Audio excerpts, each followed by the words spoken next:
గత రాత్రి నుంచి కాద్రి లక్ష్మీ నరసింహస్వామి రథోత్సవంలో గత 30 సంవత్సరాలుగా పాల్గొంటున్నటువంటి నన్ను పోలీసుల ఆంక్షలతోటి హౌస్ అరెస్ట్ చేయడం, మా ఇంటి చుట్టూ పోలీసులు పెట్టడం, గత రాత్రి నుంచి కదిరి లక్ష్మీ నరసింహస్వామి రథోత్సవంలో నన్ను పాల్గొనకుండా ఆటంకులు సృష్టించడం అనేటువంటిది విచారకరం. కదిరి ఎమ్మెల్యే కందికుంట ప్రసాద్ గారు ఆయన యొక్క వ్యక్తిగత స్వార్థము లేదా వ్యక్తిగతమైనటువంటి రాజకీయ కక్షల కోసం ఈరోజు తన యొక్క అహంకారాన్ని నెరవేర్చుకోవడం కోసం కదిరి లక్ష్మీ నరసింహస్వామి ఆలయాన్ని రాజకీయాలకు వాడుకోవడం సిగ్గుచేటు. భారతీయ జనతా పార్టీ నాయకుల కంటే కూడా మేము కదిరిలో భక్తులుగా ఒక విషయాన్ని గుర్తు చేస్తున్నాం. ఎమ్మెల్యే కందికుంట ప్రసాద్ గారు దేవుడిని అడ్డపెట్టుకుని రాజకీయాలు చేస్తే దేవుడు క్షమించడనే విషయాన్ని నేను గుర్తు చేస్తున్నా. ఇన్ని లక్షల మంది భక్తులు రథోత్సవంలో పాల్గొంటే నేను ఒక్కడిని పాల్గొనడం వల్ల ఏదో నా మీద దాడులు చేస్తామని,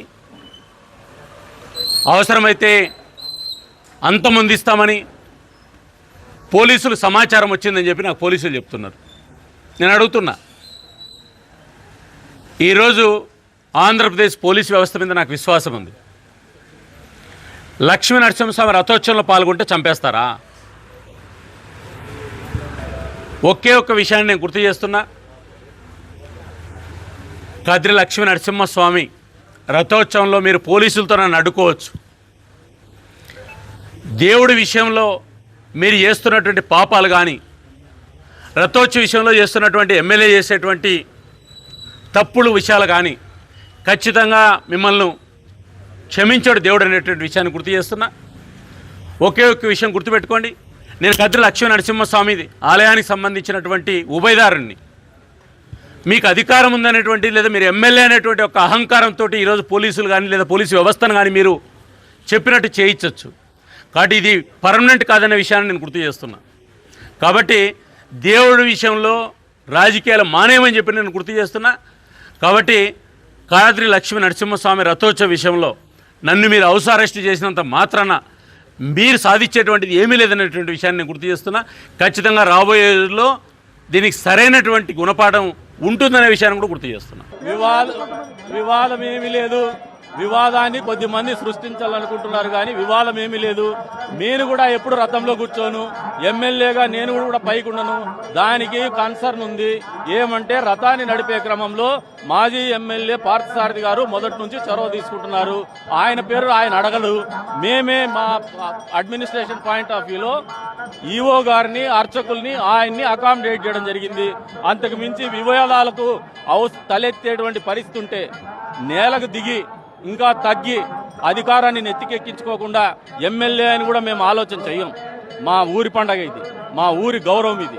ఎక్కడ కూడా ప్రజలకు అవమానం కానీ, ఊరికి అవమానం కానీ, లేదంటే సమస్యలు తలెత్తే విధానం ఉంటే మేము తగ్గి నడుస్తున్నాం, తగ్గి నడచాలనే ఆలోచనతోనే ఉన్నాం. మా రాజకీయంగా ఎవరైనా చిన్న మనస్సు ఉండేటువంటి వాళ్ళు వివాదం చేయదలుచుకుంటే ఆ దేవదేవుడు వాళ్ళని చూసుకుంటాడు. బ్రహ్మోత్సవాల తర్వాత రాజకీయాలు మాట్లాడతారు. వివాదం ఏమీ లేదు. వివాదాన్ని కొద్దిమంది సృష్టించాలనుకుంటున్నారు కానీ వివాదం ఏమీ లేదు. నేను కూడా ఎప్పుడు రథంలో కూర్చోను, ఎమ్మెల్యేగా నేను కూడా పైకి ఉండను. దానికి కన్సర్న్ ఉంది. ఏమంటే రథాన్ని నడిపే క్రమంలో మాజీ ఎమ్మెల్యే పార్థసారథి గారు మొదటి నుంచి చొరవ తీసుకుంటున్నారు. ఆయన పేరు ఆయన అడగడు. మేమే మా అడ్మినిస్ట్రేషన్ పాయింట్ ఆఫ్ వ్యూలో ఈఓ గారిని, అర్చకుల్ని, ఆయన్ని అకామిడేట్ చేయడం జరిగింది.